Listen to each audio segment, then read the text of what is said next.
Hi everyone, welcome to a reading vlog.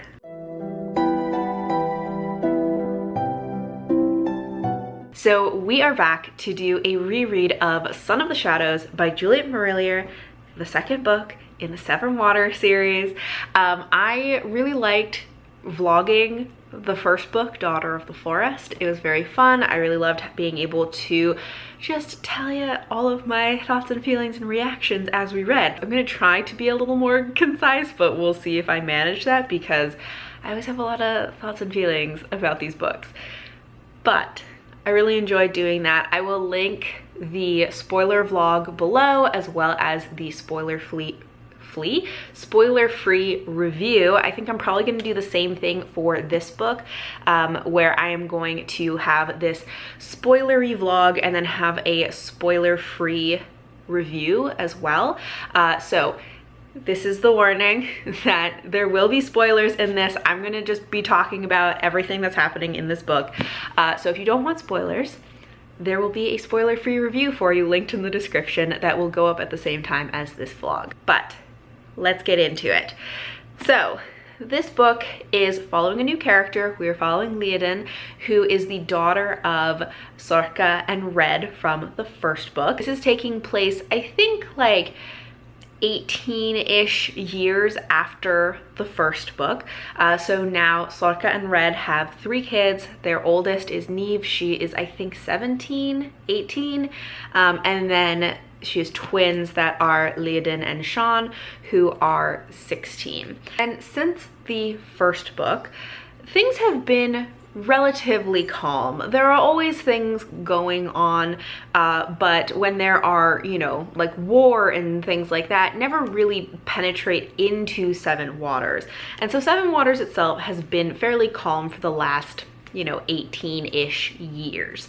But they are at a point, they're kind of at a precipice of where things are about to change, and Leodin is feeling, she doesn't exactly have like visions of the future as far as I can tell, or at least doesn't at this point, but she can feel that, like, she has feelings about like something ominous, something is about to happen, and there is this feeling that like the fair folk are about to meddle again. So in these first two, I've read the first 2 chapters, and even just like the first couple of pages, for one thing, I can already tell like this second book is already like better than the first one, which I love the first book, but it was also her debut, a phenomenal debut. But just even in those first few pages, I can tell that there has been like a step up in her writing and the way that she's like introducing characters and building character and catching us up to what's going on. It just is working so well. Those first few pages and that first chapter do so much to catch us up so quickly, to establish like what's been going on, where everyone is at, establish our new characters, because even though we're still following the family of Seven Waters, like our main character is new, so we have to like reestablish who is this person, but we also want to know what's been going on with the old characters that we love. So at the beginning, it is quickly establishing that, you know, Red has fully like integrated into the lives of Seven Waters, and that he and Sorka have, you know, built this life and this family together. They have really revived Seven Waters. Red and Sorka's brother Liam, who is now the Lord of Seven Waters, sometimes clash because they kind of have different approaches to things, but they ultimately like work really well together and have this sort of symbiotic relationship, because, you know, Red focuses on essentially like the stewardship and husbandry of Seven Waters, the land, the people, their crops, like all of this. That's what he loves, that's what he's good at. And then that allows Liam, as the Lord of Seven Waters, to really focus more on like political aspects. He's more involved in like defending their borders and, you know, more of that like strategic side. So even though they do clash sometimes, they work really well together, they balance each other out, and they you know, have this understanding between them. We also find out in these first few chapters that Sorka is sick. Really the only people who know this are Red and Leodin. I don't think her siblings are really aware of Sorka's illness because it is still early enough that she's able to hide it from other people, but Leodin and Sorka are very close. Sorka has trained Leodin in like the healing arts, and Leodin just as a person is very observant, and so she kind of figured it out, but I don't think anyone else is really aware yet of Sorka's like health situation. So that's kind of where they're at. As for our new characters, you know, we meet the three siblings, and I feel like it just does such a great job of immediately establishing their characters. I feel like I have a good feel for who they are.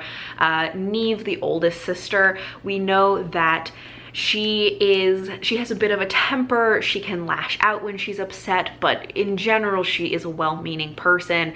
She is also vain, and she feels kind of out of place in their family, but like covers it up more with bravado. She's also extremely beautiful, and so people are always like watching her because of her beauty. She takes after their father in her looks. She is very tall and curvaceous and has long red hair, taking after him. Sean, Leodin's twin, we don't get as much information about him, but generally he seems like a pretty positive person. We find out that like he doesn't really hold a grudge. He is the heir to Seven Waters, so there is a lot of weight on his shoulders. He's the heir because Liam never married. After the girl that he was going to marry, she married someone else while he was a swan because she thought he was dead, and then from there he never married anyone, never had children of his own, and so his sister's son Sean will be his heir, and he is in love. I'm not sure if he's betrothed officially yet. Maybe he's already betrothed. And then our main character, Leodin, as I said, she is very close with her mother Sorka. She really takes after her both in like looks and interests. We know that she looks a lot like Sorka, that she's very like small, dark hair, dark features, and she is very interested in healing. She loves Seven Waters, but I think that in personality she kind of takes after Red a little bit more, which is kind of interesting. Like her sister Neeve reminds me a little bit of Red's brother Simon in like having this element of like never quite being satisfied. Like there's always something that they feel is not like, I don't know, that there's something else that they want, you know? They want more excitement, more recognition, more adventure, more like passion, more something. So I don't know, there is this kind of dissatisfied quality and level of drama that Neeve has that reminds me a lot of Simon, but Leodin's personality and kind of her perspective on life is probably a combination of both of her parents, but she just reminds me a little bit more of like Red and his like very, I don't know, just how even-tempered he is. Anyways, as a character, we know that Leodin is very blunt in the way that she speaks. She likes to be very straightforward, but she is extremely observant and intuitive, and she has these, as I said, like kind of feelings about the future. We also have already met Kieran, who is the son of Column of Seven Waters, so Sorka's father, and Lady Una, who disappeared. They had a son named Kieran who I don't remember who found him, maybe it was Connor, but Kieran has been raised by like Connor and the Druids, and we get to meet him in these first couple of chapters, and we are seeing the connection between him and Neeve developing, which, you know, I know what's coming with the two of them, and like Neeve as a character is kind of frustrating, but also her story ends up being like so sad. So watching this connection between Kieran and Neeve develop is like watching it, you know, a car crash happening, like in slow motion. Like, you know it's happening and it's going to be a disaster. But yeah, but Kieran has been introduced. There is an interesting conversation between Leodin and Sorka about kind of the future and prophecy, I guess. I feel like in this book, the role or involvement of the fair folk is much more clear and obvious. Like, it's much more clearly talking about how the fair folk kind of have their hands in things and will meddle in things. And it is also bringing back this prophecy of, you know, there's these like sacred islands that have been taken over by the Britons, and there's a prophecy that this like child who is, I think, what does it say? It's neither of Britain or Erin, but somehow at the same time both, and that they have the mark of the raven, that this like prophesized child will take back the islands.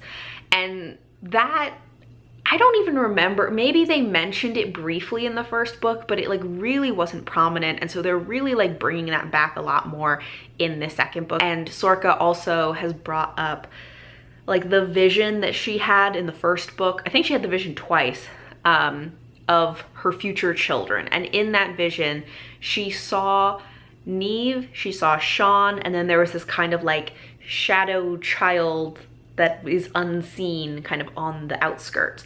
And the first time I saw the vision, I thought that child was Leodin. Then as they were talking about it, I was like, oh, maybe that's Kieran, because he's sort of like on the periphery of their family. But as I think about it more, I'm like, oh, maybe that's actually supposed to be Bran. Never mind. I do not remember who it is. I think maybe it is Bran, who is this kind of like child, because she talked about how the child was in shadow because they were forgotten. And I think that's more of like Bran's character story. But they do talk about how Leodin was not in that vision, and so she is kind of outside the pattern, which means that she may have this special role to play in this prophecy, that she is not as bound to the prophecy, to destiny, to the pattern of the world and the future.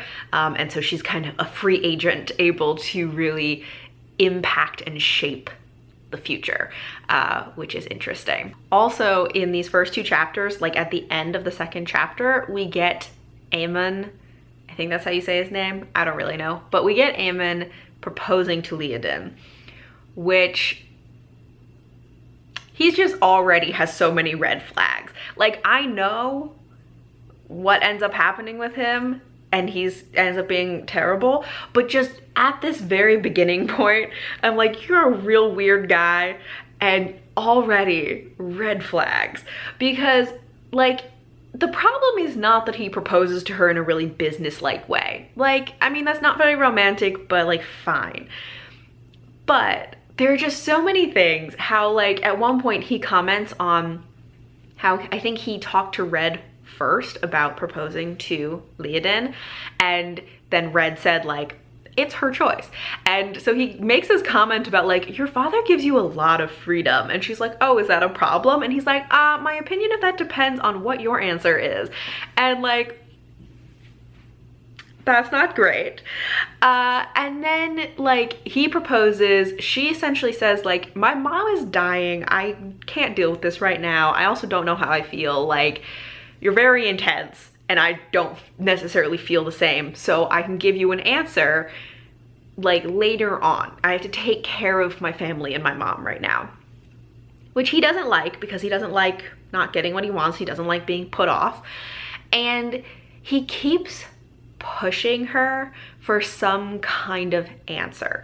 And he's like, well, I would feel better if like we had a betrothal and then maybe we waited to get married until later. And she was like, look, I told you what my timeline is, and if you don't like it, go find somebody else.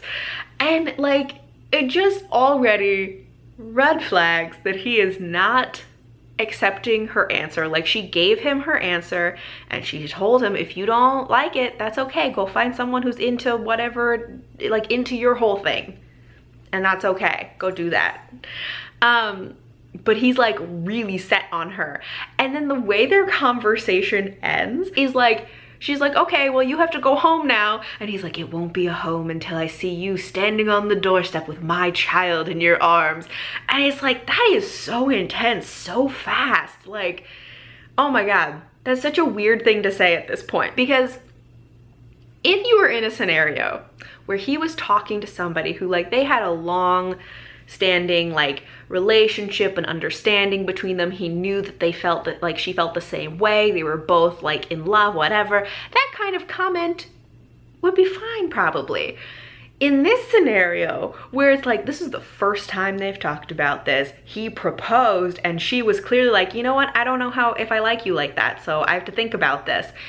That's a real weird thing to say. That is way too intense, too fast. Oh my gosh, he's such a weird guy.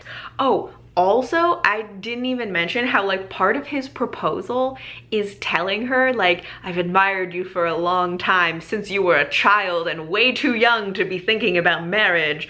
And it's like, that did not help make your argument the way you think it did, buddy. All right, I have already talked too long about this. I've read 2 chapters and I've just talked for like over 20 minutes. So already not doing well on reining it in, but I will read more and we will talk again soon. So I've read another like 120-ish pages of this, about right here. So I've read through chapter 6, about to start chapter 7. A lot of things have happened. A lot of key moments have happened.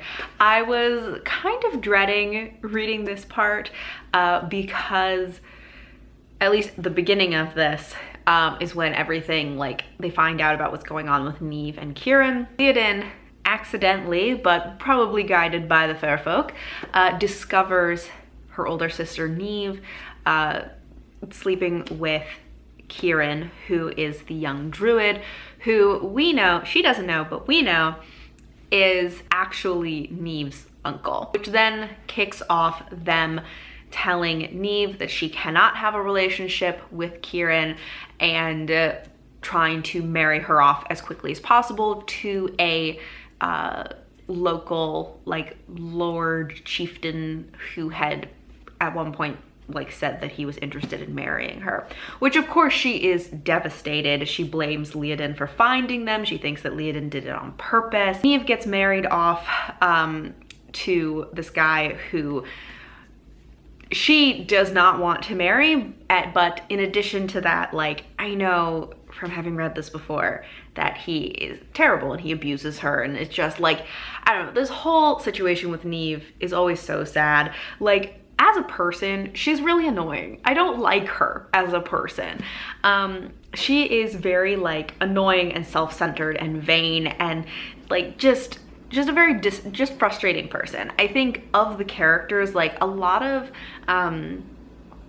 Juliet Marillier's characters, especially the main characters, tend to be those kind of wise beyond their years type of characters, which Leoden definitely falls into that category.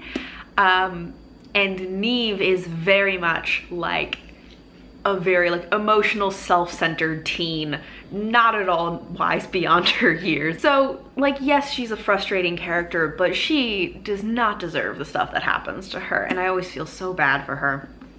So I was kind of dreading reading that part, but that happened.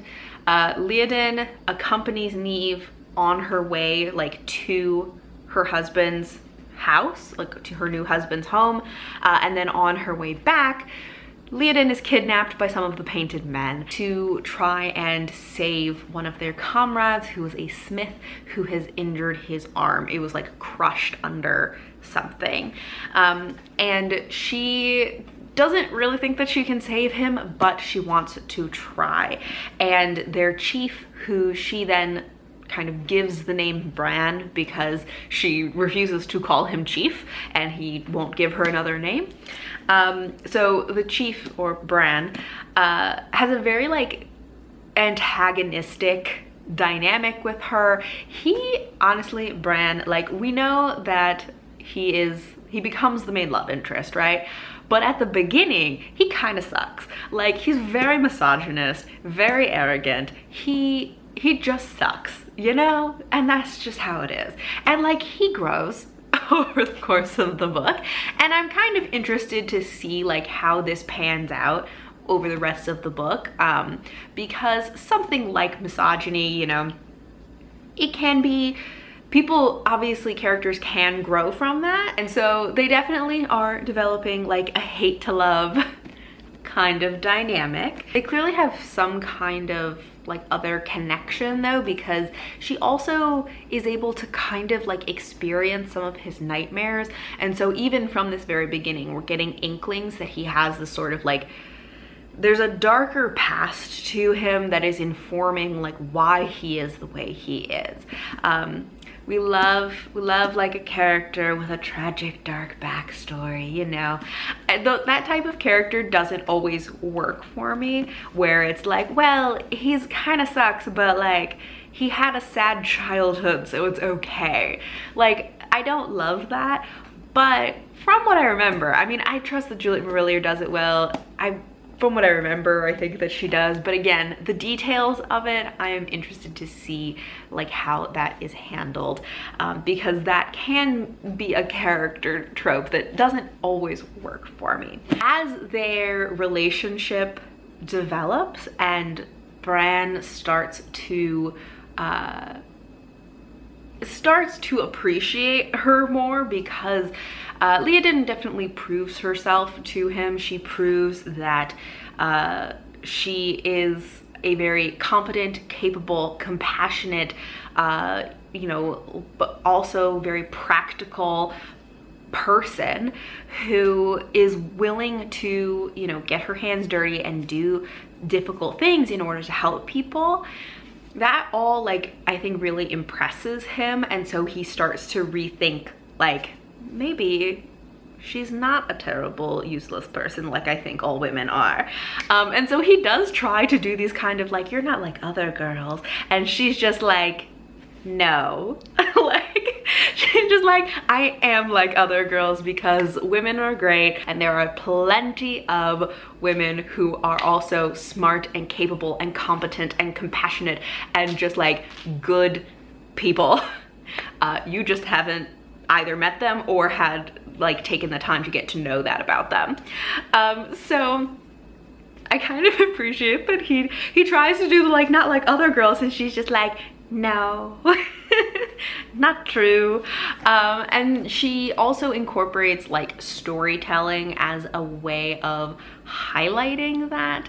Of course, Juliet Marillier always incorporates like storytelling and folklore into this. So there are many times when Leodin is like telling stories to the painted men, and it really makes an impact, like has an impact on them. And Bran at first kind of wants her to stop, because he's like, stop putting ideas in their head.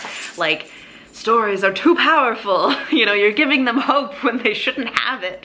But I always really appreciate the way that Juliet Marillier incorporates storytelling into her books. Merlin is staring at himself in the mirror right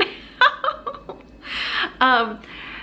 But because like inserting a story, like someone telling a story in the middle of a book, not everyone handles that well, and it doesn't always work for me, but Juliet Marillier always does it in a way that just works so seamlessly with the story, are really relevant and meaningful to the story. They really either like impact the characters, and you see how the characters take themes from those stories and apply them to their lives, or it foreshadows something about the story, or it gives us more like insight into a character through this storytelling. It's just so good, like, because it's actually relevant. So I love that. But yeah, so as she's there with the painted men, she's really like making connections with all of them and getting to know them individually. There are times where I feel like Leodin is a little naive about them and their lives, these circumstances that these men find themselves in, and why they're doing what they do. Like, they're not like, yes, I want to be a mercenary because I just love murdering people. It's like, no, they are mercenaries because they had literally nowhere else to go. He has intentionally like gathered outcasts who, you know, they all have their own stories, but people who like, they have nowhere else to go. Many of them, you know, were on like death row. Some of them were enslaved and he released them and they didn't have anywhere else to go. Some of them, their whole like village and family were massacred, and so they have nowhere to go back to, and they feel like they have nothing to live for, and so this gives them a purpose. Like, they're not just out here being like, I love murdering people, you know? So anyways, sometimes I'm like, she's being a little naive about this. Like, I get where she's coming from, being like, why do you, like, you guys are murderers and that's not cool. But also, she doesn't like fully understand, I feel like, their, like, the context of their situation. Although they do start to tell her their stories and like, you know, where they come from, what their story is, how they ended up here. So I think that she starts to understand that. Also, in this part, we've reached the point where they have to move camp. They go to a different location. They're at this place where she like kind of hears voices of these people that are like the old ones, who are different from the Fae, or like the fair folk. But I'm not really sure what the difference is. The fair folk seem very like disdainful of the old ones, and they're like, they are base, you know, and more like animalistic or something like that. But I don't really understand who are the old ones. It's not really explained as far as I know. Maybe we'll get more explanation later. But she's kind of like hearing these voices, and the rest of the band leaves for a job, and she's left behind with just Bran and Evan, who is the smith that she is trying to save. But Evan doesn't make it, and she and Bran bury him. And then Bran and Leodin sleep together, and the thing I was thinking about during this is like, logically, this happened very fast, especially if they were starting from a point of like hating each other at the beginning, because it has been like 6 or 7 days since they met. So like, that's a real quick turnaround. And especially for someone like Bran, who has like pretty much, like, as far as I know, he's like no encounters with women. He's like, I hate women, I don't interact with them at all. To like have this huge switch and then they sleep together is like logically very fast. However, it didn't feel too fast, which I think speaks to, you know, her ability to write this like change and development in their dynamic really well. So it felt like a gradual change and it made sense. It didn't feel like it just flipped and was like, yeah, just a couple days and I completely changed all of my principles. Also, I think it made sense because like it was in this like very emotional moment. They were both very affected by Evan's death and having to bury him. And Leodin is also kind of being influenced by these like voices of the old ones. So it all kind of like culminates in this in a way that felt natural, you know? It didn't feel like it was too fast. So that just was like interesting to me, because I think that I hadn't really thought in previous readings about like the literal timeline, how quickly this happened. And afterwards, Bran is like in this really weird state of mind where he is like kind of in love with her, but also very like afraid of feeling any feelings. And like, I don't know, some of his own like low self-esteem and self-loathing really starts to come out in a way that hadn't previously, and we hadn't like known previously. But then he finds out that she is from Seven Waters, and we find out that he blames her father for everything that's gone wrong in his life. And then he sends her away. And I forgot that he hated Red.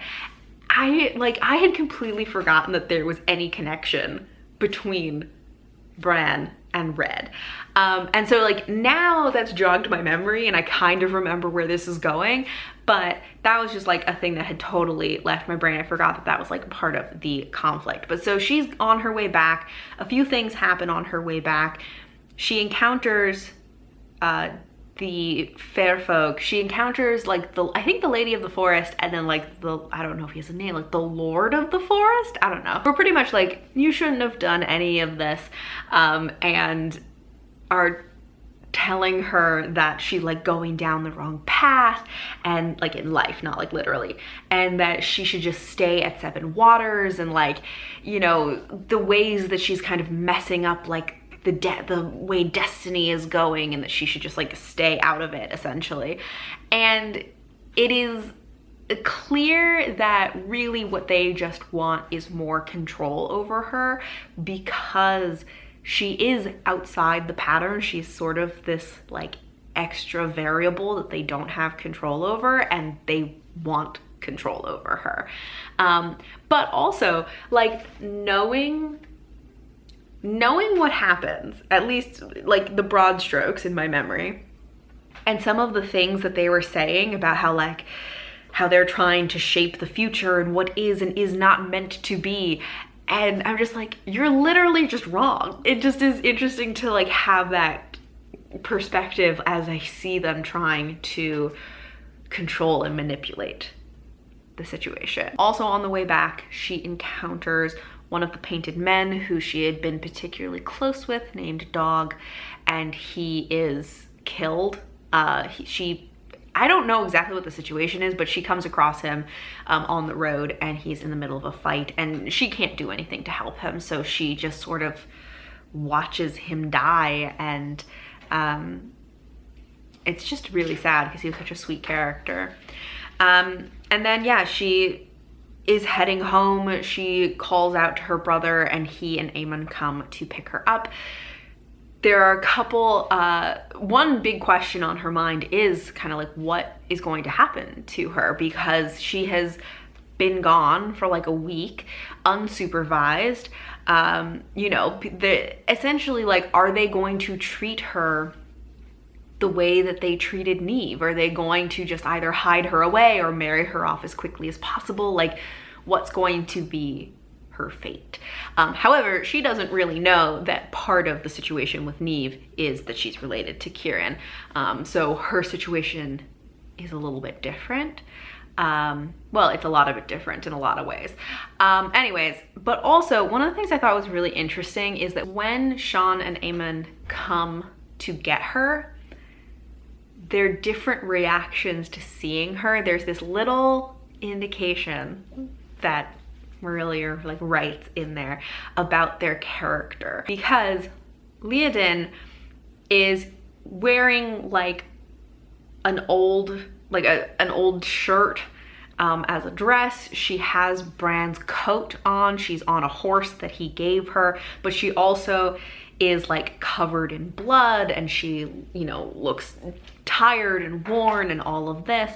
She's covered in blood because she encountered Dog on the road who was dying. And Sean looks at her face and her hands, which have blood on them, and he's like, are you okay?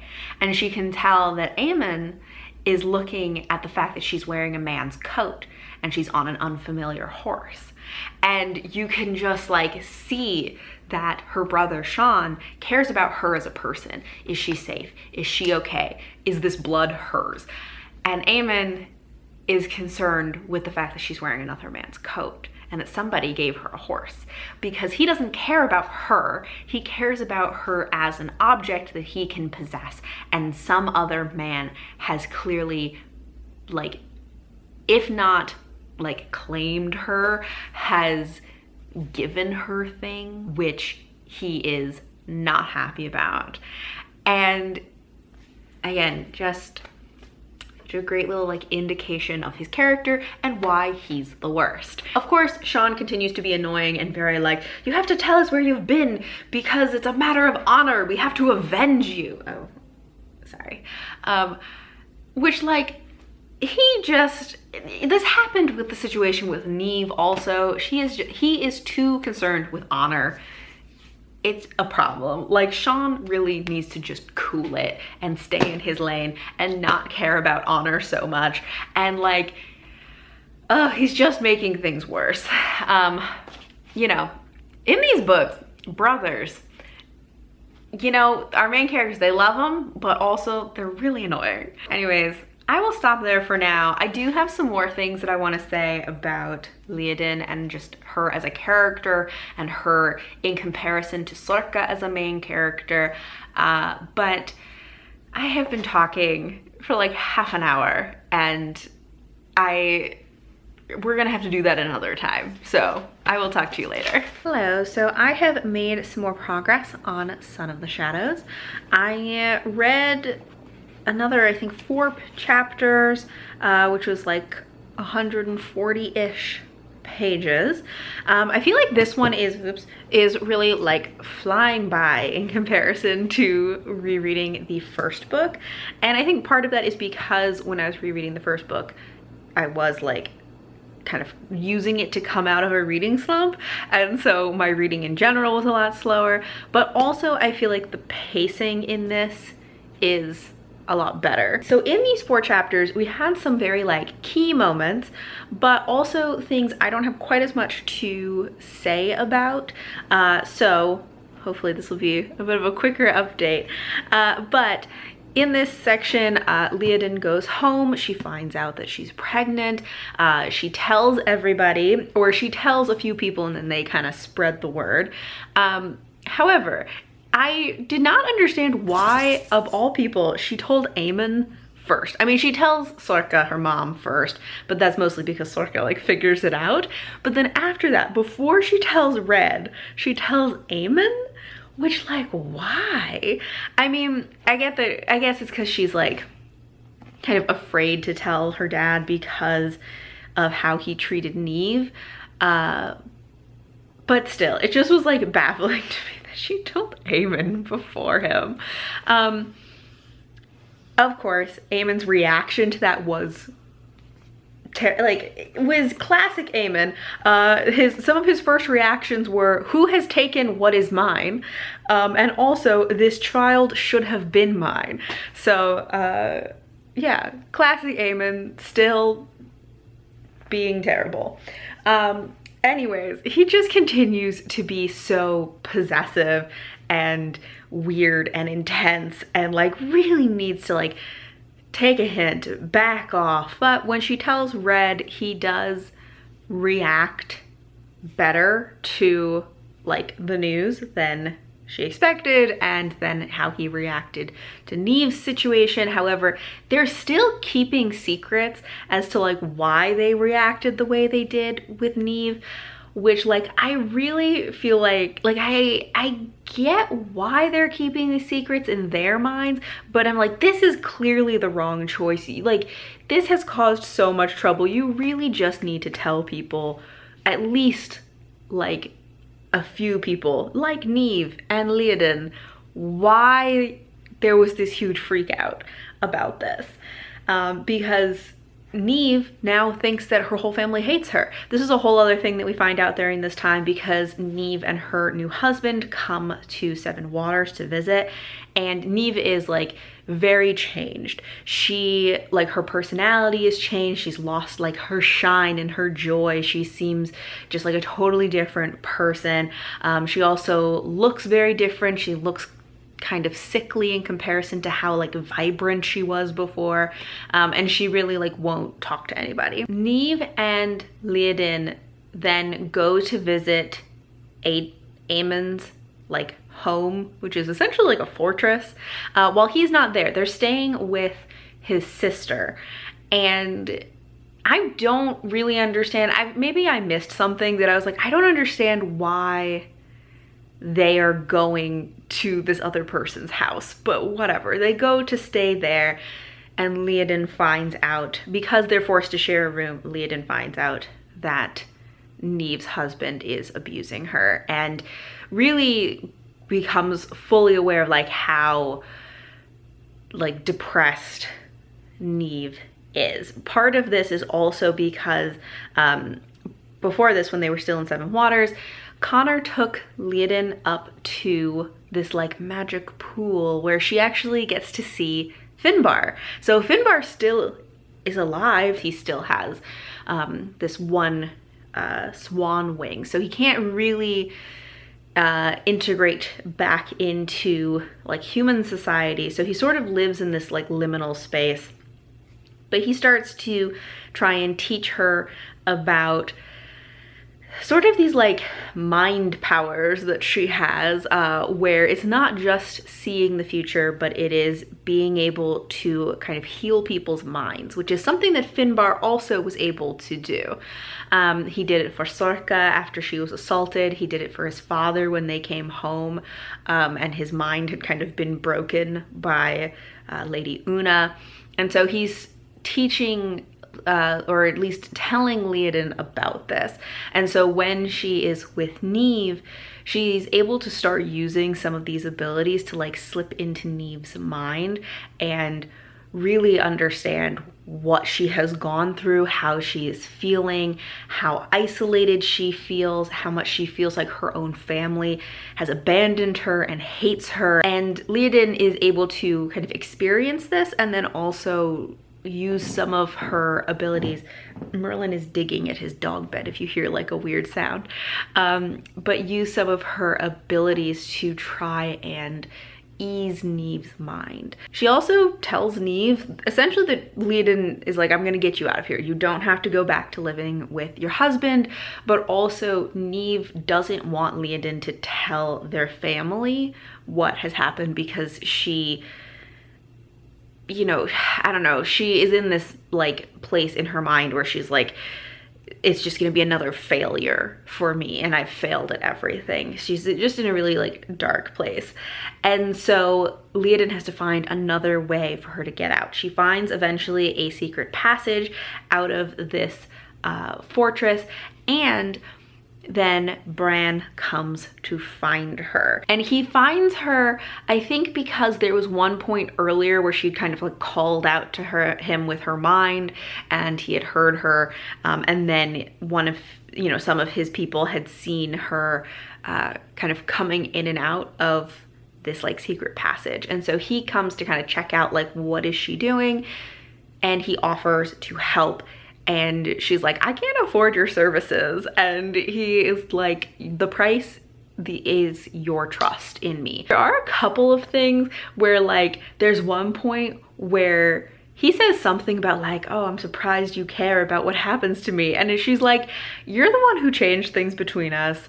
I still care about you. If you think that I don't care about you, you don't know me very well. And it's like, well, he's known you for like a week. Like, you guys spent truly like a week together.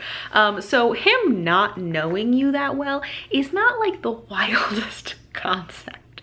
But you know, besides that, I get it. It's very dramatic. He is also very dramatic because he has some thing that he says about like, I thought I was stronger than this. Like, I thought I could do this and be around you. And he's like, I'm not strong enough. I don't know, it just is all very dramatic. I mean, I'm loving it, but it is also very dramatic. But ultimately, he and one of the other painted men get Neeve out at the last second. So her husband had been traveling, had been away with Aemon. They had been like attending, I don't know, some like conference or something. And they were supposed to come back in 4 days, but then they come back in 2 days, and they are arriving just as the painted men are like whisking Neeve away. Part of the big drama of this also is that Aemon's fortress is surrounded by these like deadly marshes, and only certain people know how to get through the marshes and not be like sucked under and die. Mostly it's just Aemon's men, but of course Bran and the painted men also know the way. And so they like abduct her from this little like secret passage out and take her across the marshes. Aemon is chasing them, and then he hears Neeve scream, and then he believes that she slipped and went under and died in the marsh.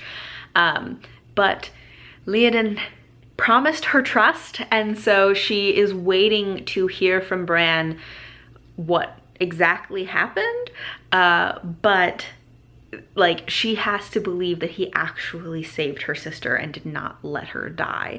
But everyone else at Seven Waters believes that Neeve is dead, which, if she is still alive, means that she will have greater freedom because nobody will be looking for her. And it maintains the alliance between Seven Waters and Neve's husband, because technically the alliance didn't break, she just died, you know? So that is kind of the outcome that they wanted, of course, other than everyone's like grieving Neve's loss. In this section, Liadin also has her baby, and Sorka is there to help her, but also like recognizes some things about the birth and is like, this is really similar to another birth that I helped, which was when Marjorie gave birth to her and John's baby back at Harrowfield. And so that kind of tips them off to that that the baby's father might be related to them. And so Red and Sorka kind of tell Liadin a little bit more about their story and who John and Marjorie were. One other thing that happened much earlier was, again, there's another like story within the story where Connor is telling some backstory and some history, and one of the things that we get to learn more about is a little bit more about like who the old ones are, which I appreciate because I was wondering, I was like, who are these? Who are these people? And how the old ones are even before the fair folk arrived, and they're very much like a part of the land, not just have a connection to the land, but they are like part of the land. So even if they have sort of disappeared, their presence is still here. And then also we find out a little bit about the backstory of like the family of Seven Waters and how it was established, and that actually in their like family lore, their like ancestor was actually, I think, like a mercenary who found Seven Waters and decided to settle down and was like, this is the perfect place, and decided to settle down. And so that kind of, I guess, heartens Liadin to some degree of being like, well, maybe it's possible for someone like Bran, someone who is a mercenary, to settle down and like build a life. Okay, I think that is everything that has happened in this section. I think I have about 6 chapters left, so I probably will check back in after, like, I'll probably split into like 3 and 3 and do 2 more updates, but we'll see. All right, so I've read another 3 chapters of Son of the Shadows, which was another, I don't know, like 100 or so, 115 pages. So we are now here. I've got 3 chapters left, but in this section, very significant things. I feel like I say that every time. I mean, every section, significant things happen. So at this point, Sorka is dying and everyone is coming to Seven Waters to say their goodbyes. Liadin has a heart-to-heart with her parents and tells them that Neeve, in fact, is alive, and also in the process tells them who her child's father is. And Red is not too happy when he finds this out, which is not the most surprising. However, I will say, right before this, Red had been going on and on about how much like he trusts Liadin's judgment, you know, and like he knows that she'll make the right decisions, and like, you know, how much he trusts her, which of course is a far cry from how he treated Neeve, although they are very different people, very different personalities, very different situations also. And, you know, supposedly he has learned his lesson from what happened with Neeve, that, just reacting in the way that he did with her did not turn out well. So he is being more trusting of Leodin. Anyway, so he had this whole like thing about how he trusted her judgment. And then when she tells them that the painted man is her child's father, Red is immediately upset and is being like, wow, you did a terrible job, you made a mistake, this is like, can't trust you. And like, I understand where he's coming from, but also like, you know, I guess there are different types of trusting your judgment, because it's like, there's the type of, I trust your judgment because I believe you would make the decisions I would make. And then there's like, I would trust your judgment because I believe you will do what is like, do the right thing, or do like what is best in a situation, whether it is the choice I would make or not.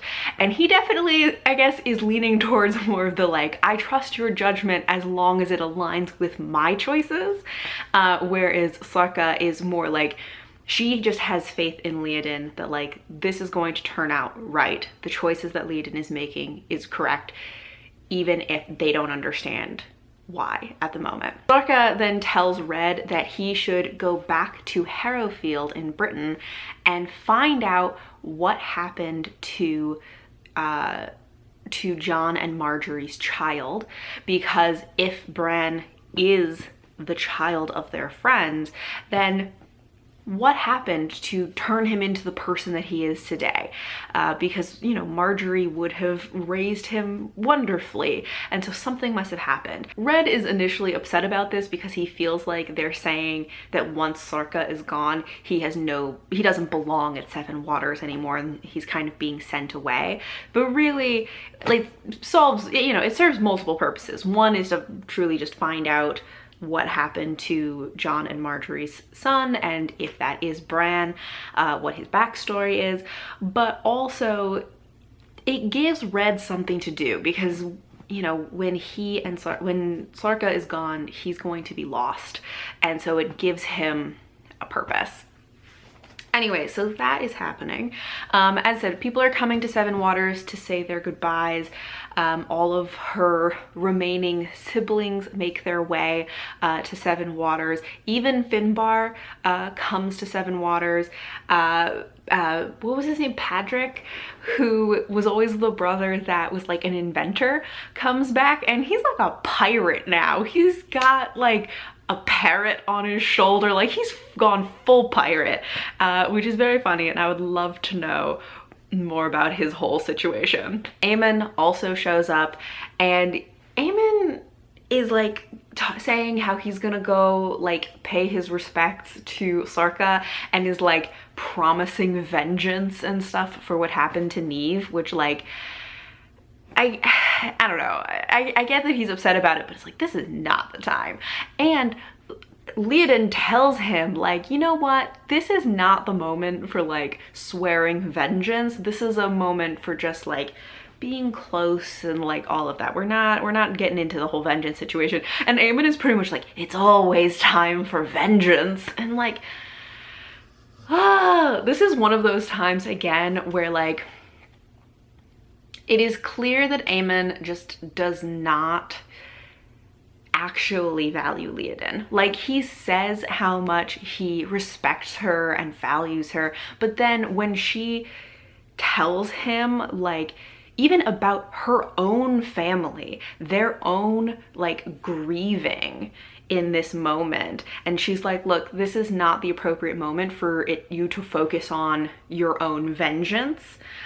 This is how my family is dealing with this moment and this grief. And he still like cannot listen to her because he does not actually like respect her or value her or her opinions in any way, shape, or form. It just is the most ridiculous thing, and he's so frustrating. He also once again proposes to her because he's like, well, you said you would give me your answer by Belton, and it's almost Belton now, and like, what's your answer? And she's like, I thought we established this is not happening. Like, I kind of had a baby with somebody else, so I thought this whole situation was laid to rest. But apparently not for him. And he just, I mean, always does not take rejection well. It just continues to show his true colors and is just, you know, the worst. And then he just sort of like disappears in a huff and does not even like pay his respects and say goodbye to Sorka, because he doesn't actually care about that. He was only using that as an excuse to pressure Leodin. Anyways, so Sorka does pass away. They have a beautiful like moment of the family kind of telling a story to send her off into the next world. They have a funeral for her, and at the funeral, Kieran shows up. He does it in disguise, so he doesn't like disrupt anything, but he does talk to Leodin to tell her that Neeve is safe and is with him, and explains to her who he is and like why it was so forbidden for him and Neeve to be together, and why he disappeared to kind of like search out his past and all of that. So now she knows that he is the child of Lady Una, and he's actually like her uncle and all of this. He also gives Leodin a raven as a messenger to use when she's in the most dire of situations. I am becoming more and more unevenly lit, but we'll just go with it. But we also get the like beach scene in this section, which like Julie Marillier loves a dramatic romantic beach scene. This is the second one that we've encountered in a book from her, or in this series specifically.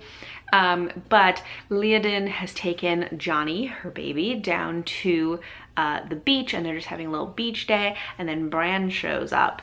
And this is one of the, in my mind, one of the most iconic scenes in this book, if not the series. For some reason, this is the scene that always like stands out to me. But Bran shows up, doesn't notice the baby at first, but then when he does, Bran is all over the place in this scene, because he first gets angry at Leodin for having a child and is like, assumes that she has like married somebody else, and he just was not aware, and he's like, oh, you moved on fast, kind of thing. And then she's like, it's your baby, you idiot, which he's very shocked by at first. Then he's like, wow, this is amazing. And then he's telling her like, you know what, you should actually marry somebody else because I am unfit, I am not worthy, you need to marry somebody else. And then she somehow, I don't know, she mentions that Aemon proposed to her, although she turned him down, but that he proposed to her. And then Bran immediately goes into like, he would take my woman and my child. Like, Bran is all over the place. He's like insulting her for having married somebody else and moving on quickly. Then he's like, oh, it's actually my baby, you should marry somebody else because I am unworthy. And then she's like, well, this other guy did propose, although I turned him down. And then he's like, she's my woman, this is my baby. It just, I don't know. He's so all over the place. He is very like emotionally all over the map. Very like disorganized attachment style, I feel like. Not even just like, I feel like at the beginning he would seem like, not that I'm an expert in attachment styles, but he would seem more like a avoidant attachment style. But like once he gets attached to somebody like Leodin, he's much more like disorganized, where it's very like push-pull with him. But we also find out that he has kind of made a deal with Sean on like a trial basis to infiltrate the Britons. But after this whole conversation, Leodin starts having visions of bad things happening and possibly of Liam dying. Liam does end up dying, and Sean then blames her for not warning him. But she's like, you know, these visions aren't necessarily true. I can't be like warning you after every vision I have, because it would just be crazy making. Like there's no, I don't know which ones are real and which ones are just like possibilities and which ones are more metaphorical and which ones are literal. Like, anyway, so Sean is blaming her, for Liam's death and for not warning him, but it also looks like Bran betrayed them because Liam was killed by a Briton arrow, and because Bran is infiltrating the Britons, Sean thinks that he may have actually double-crossed them and betrayed them to the Britons instead. Of course, Léoden believes that he would not do that, and there must be something else going on. Also, because Bran has kind of disappeared.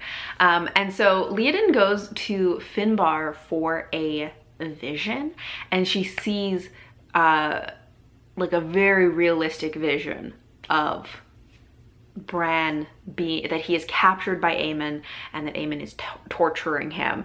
And also in this vision pretty much confirms that Aemon was actually the one involved in betraying and killing Liam, but did it to make it look like it was Bran, so that it would ruin the, you know, allyship or the deal between him and Sean, because Aemon hates Bran with a passion.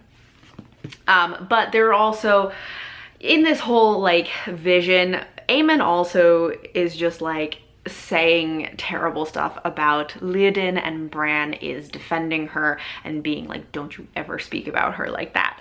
And you know, Aemon just, he's the worst, and he just continues and continues and continues to show his true colors, and I just hate him, as I am meant to. Anyways, that is where I am at. It is getting very tense. It is like coming to, you know, all of these like intense moments. I know that, you know, the escape from Aemon's fortress is coming up, because actually Léoden, I think, is about to set out to go visit Aemon to check on his sister, because she is the one who's betrothed to Léoden's brother Sean, and she saw a vision of something possibly bad happening to Aemon's sister, and also now with this vision of Bran, Léoden is going to investigate. So things are gonna get intense in these last 3 chapters. Hello again. So it's actually been a little while since I last updated and since I actually finished Son of the Shadows. I was actually editing this vlog and realized that I never filmed this final clip to wrap up the book, talk about the last section. So at this point, it's now been a couple months since I finished this, but I do remember it pretty well. I also have some notes. So we're gonna wrap this up. Okay, so where we left off, her uncle Liam had recently died. So after Liam's funeral, Léoden goes to Aemon's like fortress, his home that is a fortress, for 2 purposes. One, to check on his sister, who is betrothed to Léoden's brother Sean, because they haven't heard from her in a while and they're worried about her, and also because she has seen in this vision that Aemon has captured and is potentially torturing Bran. So when she gets there, she pretty much immediately like has a confrontation with Aemon to be like, you need to stop holding your own sister hostage, and also like give me Bran.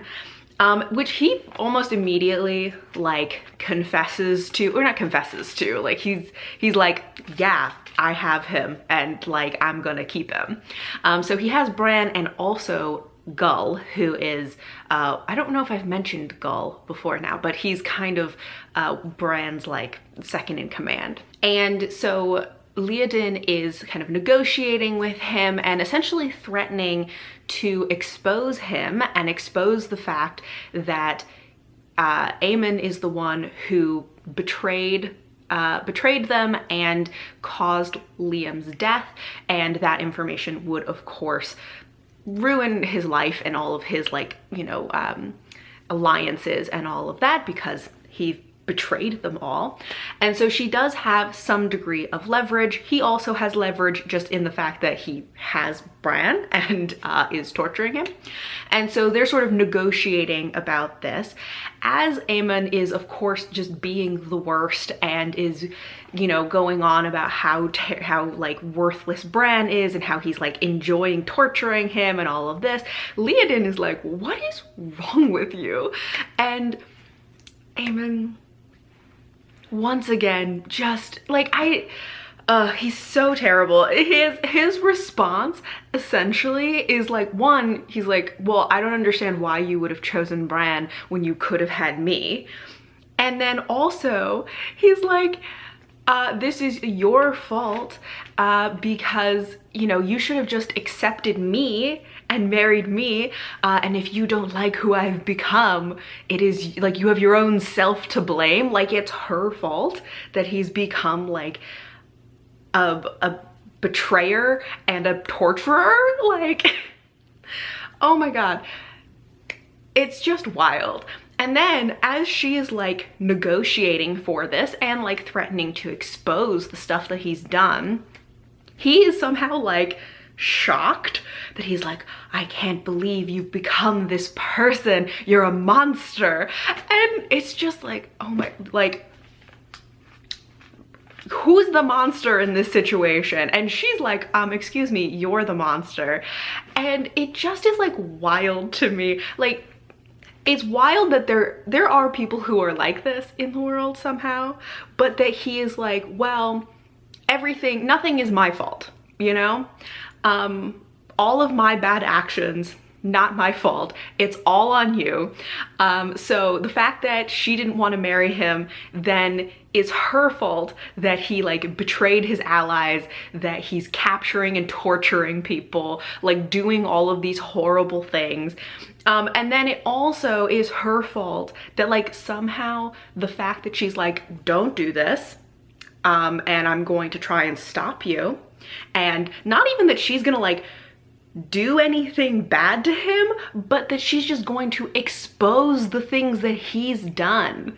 That he's just like, surprise Pikachu face, like, what have you, who are you? You're you're the terrible person, because she is threatening to expose his actions. But of course, because he doesn't see them as his own actions and that like it's her fault and her responsibility, it's like she's the bad person for potentially exposing him. Just like the mental gymnastics that he does, I just can't stand it. Anyways, they have this whole situation. They settle on a deal where he will let his sister go to be with Sean, and Leodin can then search his fortress for the prisoners, but she has like a time limit. I think it's till like sundown or something. And so like his men won't stop her from finding them, but they also won't really help her. And so she now has this like mission with a time limit to find Gull and Bran and get them out, which she manages to do. Her previous like exploring of the fortress really comes in handy, because when she and Neeve were staying at the fortress earlier, you know, she had been doing a lot of exploring, and that's how she found that secret passage out. And so she knows like where the dungeon is and like some of the secret areas and stuff around the fortress. She finds Gull first. He has clearly been tortured. He's very injured. He's missing fingers. He's very like weak. But he is like conscious. She then finally finds Bran, who has been like locked in this like underground kind of cellar under a trap door. Manages to get him out, but he is unconscious. And so she and Gull get him out, and they have to like go across the marsh, which they did once before when they were getting Neeve out. But it's still very treacherous, and especially because like Leodin doesn't know the way. She's carrying her baby. Gull knows the way, but he's injured and weak from being tortured. And he's carrying Bran, who is a full-grown man and is unconscious. And so it is not a great situation. As they are like, you know, part way across, sundown hits, Aemon's men start to come after them when it seems like all is lost. Suddenly, Kieran shows up and is like using magic to help them across, to like guide them across so that they can get there. And on the other side is Kieran and the painted men. So the raven that Kieran had given or had lent to Leodin much earlier in the book had gone to get him, to kind of bring him here just in time. He said that the raven was for like her moment of greatest need. This is her moment of greatest need. And so he is there. He brought the painted men and they whisk them away.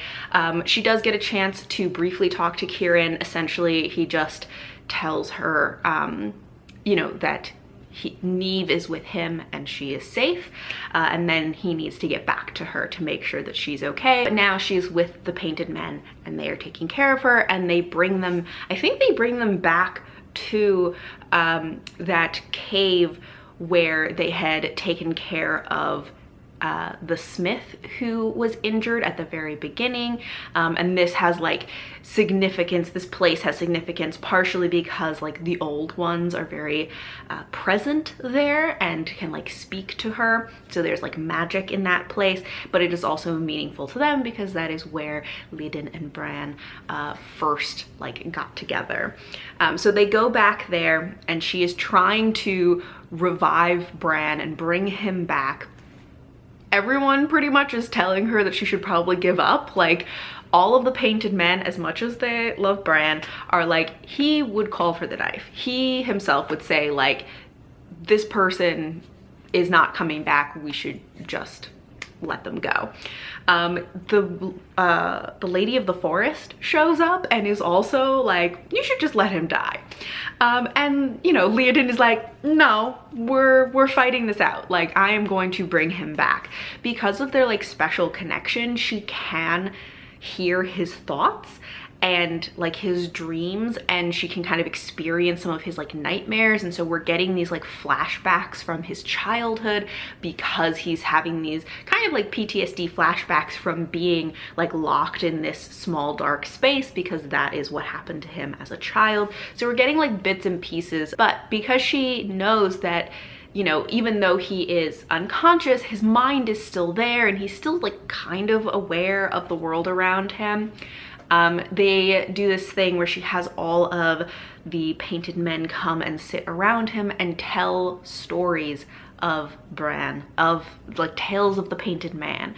And some of them are, you know, funny stories, some of them are adventures and, you know, big successes and stuff for them, but a lot of them are stories of how he's changed these people's lives, how he found them, how he saved them, how he gave them, you know, meaning and purpose and something to live for, and saved them, you know, from the brink. And it's really meant to show him, you know, how his life does still have like meaning and purpose, and there are people who care about him and love him, and that, you know, he's had such an impact on these people's lives, to try and like bring his mind back. Then they also go out and find her father, Red, who is on his way back from his trip to Harrowfield to find out what happened to the son of his friends John and Marjorie. And so they find him on his way back, bring him there so that he can tell the story to Leodin and Bran, who is still like unconscious. And essentially he tells them that it's pretty much sure that Bran is John and Marjorie's son, and tells them about how like, we know from the previous book that John died protecting Sorka, how, you know, from there Marjorie raised their son and how much she loved him. And then one day when they were traveling to some event or something, they were attacked on the road, and she hid him away from the road and then ran back into the action to distract the people from where she had hidden him. And Marjorie died in the process. And then Bran, who at the time was Johnny, was found by this like horrible man who then abused him for many years, and that is who he remembers growing up with. But this is really significant because not only does it show his connection to Harrowfield and that he is Marjorie and John's son, but also just Red really reiterated how much he was loved, how much John and Marjorie loved each other, how much they loved their child, and how his mother didn't abandon him. She was trying to save him, and she sacrificed herself to protect him. And that is very like meaningful for kind of his worldview, because a lot of his worldview up until that point and some of his misogyny was rooted in this assumption that his mother had abandoned him and left him to this like horrible person to raise and abuse him. So this is all important backstory for him. And then from there, Leodin kind of goes into this state where she is kind of reliving his memories with him in order to bring him back. And ultimately, she is successful. He does come back. And then his first conversation with her after like coming back to consciousness is essentially being like, you should go. You should just go with your father. This is no life for you. You shouldn't be here. And she's like, I just like fought tooth and nail to keep you alive because I want to be with you, and I'm gonna like choose my own life. So no. So they have like a back and forth about this. Eventually she does tell him that another thing Red had mentioned is that Harrowfield has no male heirs at the moment, but because Red's friend John was actually like a cousin or something, they were related, that means that Bran is potentially the closest male heir and possibly has a place, there could possibly be a place for him at Harrowfield to inherit. And so she kind of proposes this to him, which he's skeptical of at first, but eventually like accepts, because it means that one, he'll be able to reconnect with his past and his family, but also it will create a stable life for him so that he can be with Leodin. I am very happy that they are having this like, you know, happy ending, but also I'm a little bit skeptical about the like how realistic this is, because at this point he is like a well-known like criminal mercenary, and it just feels unlikely that the people of Harrowfield will be like, that's totally fine. This random man that we have never seen before, who apparently is like somehow related, but who we know is like a notorious criminal mercenary, is now gonna become Lord of Harrowfield. That's totally normal. So I'm just a little skeptical about how realistic this is, but I also don't care that much. I want them to be happy. And then also, the Painted Men propose the idea to him of what will eventually become what we know as Swan Island, this like island that they can live and create this school to train elite warriors, which then comes up in later books. So they kind of first propose this idea to him at that same time, so we can see how like everyone's lives are kind of falling into place. They're creating futures for themselves, and it's all going to be wonderful. So for some overall thoughts, I have two things in particular I wanted to talk about. One is Bran's like character arc and growth over the story, because like a key part of his personality, especially at the beginning, is like, he's very misogynist. He has this very cynical view of life. He is, I mean, he's very judgmental pretty much of like everybody, but he's also particularly of women and is very misogynist at the beginning, and he like kind of sucks. And he does, I think, grow to some extent over the course of the book.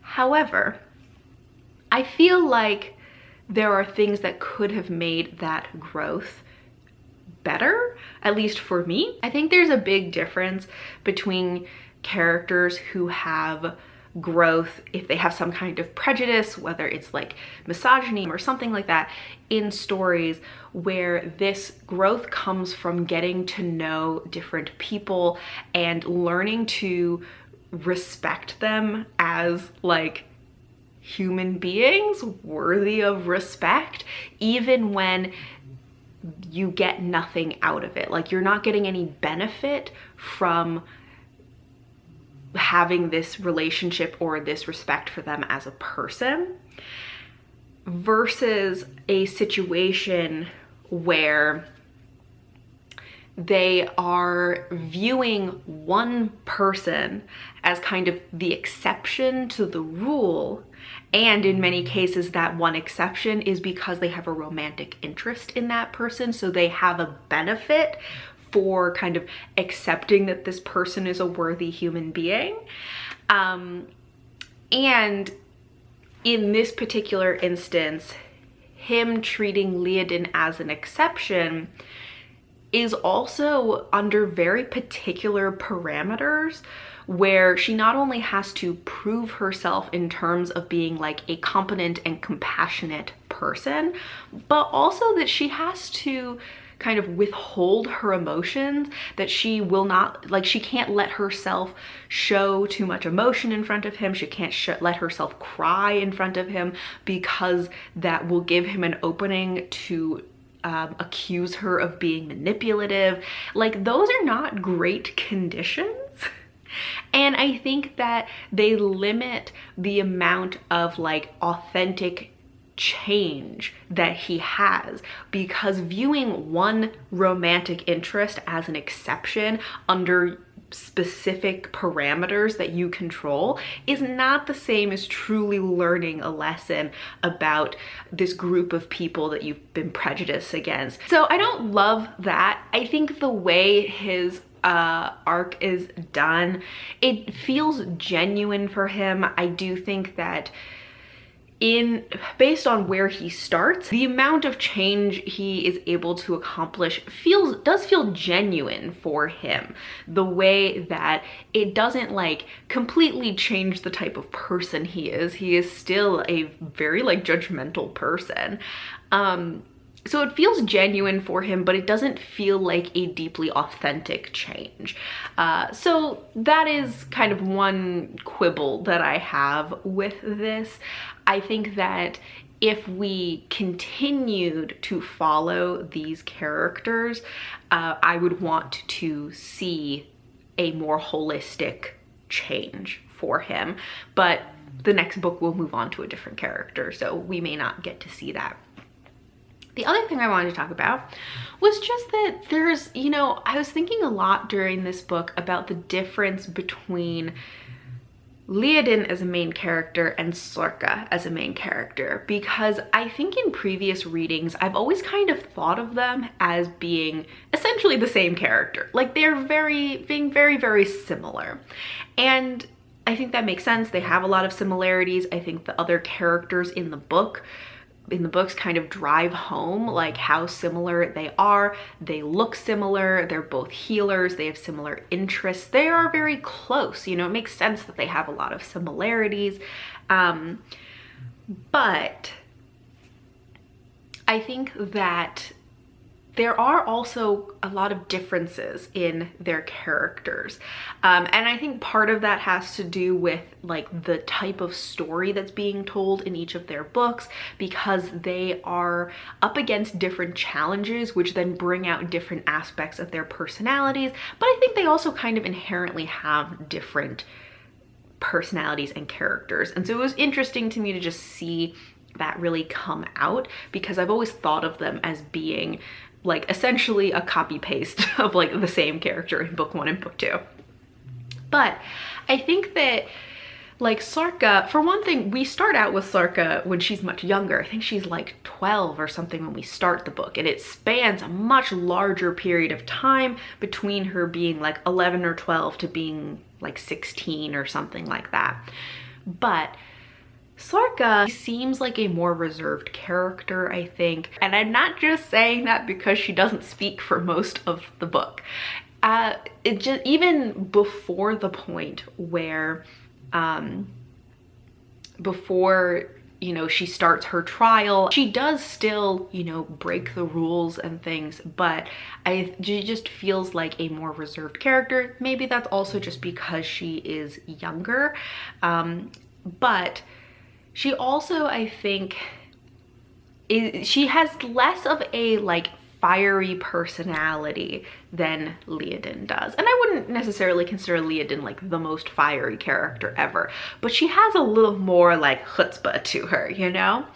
But I think that also really has to do with the type of story that's being told, because of course Sarka's challenge, her trial and her story is really one of endurance and one of like stoicism and like holding it all in, right? She can't speak, she has to endure the pain of like creating these shirts.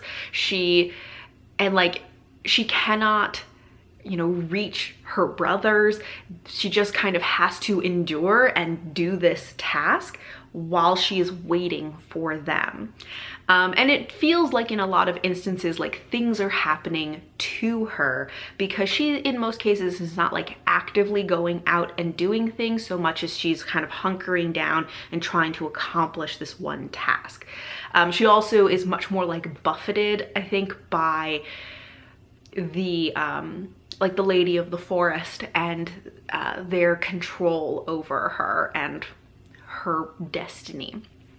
Whereas Leodin, she has a less distinct task, but the things that she is trying to accomplish or the challenges that she's coming up against require much more of her to like fight for things. You know, there are a lot of times where different people tell her, like, you can't have everything. You cannot have the life you want, you know, protect your child and also have this man. You cannot have all of these. And she's like, no, I'm gonna have it all. I will fight tooth and nail to get what I want and to protect everyone in my life, and I will make it work. I will make it happen. And she has this more fiery personality. You can also see it in the way that she interacts with Bran, that she has this more like, you know, that they have this more combative relationship. And I think some of this is also because she is kind of outside the pattern of this prophecy, right? So the Lady of the Forest, the Lord of the Forest, they have less control over her, or no real control over her. She's kind of a wild card, and so she has more ability to act as a free agent in this situation. So a lot of the things that are happening feel like she is more actively involved in making things happen, and making choices and fighting for what she wants, and less like things are happening to her. But as I said, I think it's partially personality and partially the type of story and challenges that they encounter. I do still think that Leodin's, as similar as she is to Sorka, her personality reminds me a lot more of Red.